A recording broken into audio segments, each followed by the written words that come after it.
It's September. We've had a really bad drought this July and August. How can we tell if our grass is dead?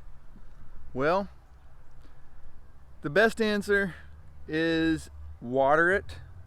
I would suggest to really make sure that you really know that you watered it well, water it for an hour. Now if you have any significant slope to your yard, you might want to break that into two 30-minute cycles, but give it a really good watering. If it doesn't green up, then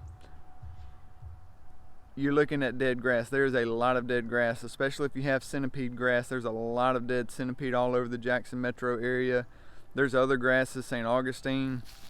There's some dead St. Augustine. I haven't seen as much Bermuda zoysia, but if your grass is brown, this is the time to really start thinking about getting ready for next year, because next spring is going to be an unprecedented spring of trying to get new sod, because I know in my short tenure of being in the business, this is the most dead grass I've ever seen going into the fall. And going into the fall is going to have the greatest effect. I mean, it will be how your spring, how the grass comes out in the spring, will be determined on how your grass went into the fall or went into the winter time.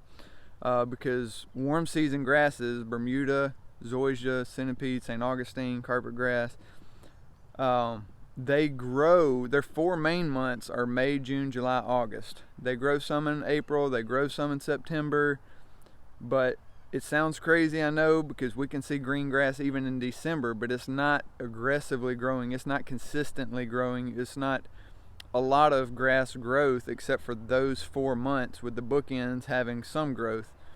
And so if you want to get ahead of the line, you need to go ahead and determine now, so that you're not trying to get in line in March and April, because it's not going to be easy to replace sod in March and April. That's my guess. I don't know all things, but I do know that there is a lot of dead grass around town, and I would highly recommend, if you're not sure if it's dead or not, to water it for a good length of time, see if it greens up, then you'll know a lot more where you're at.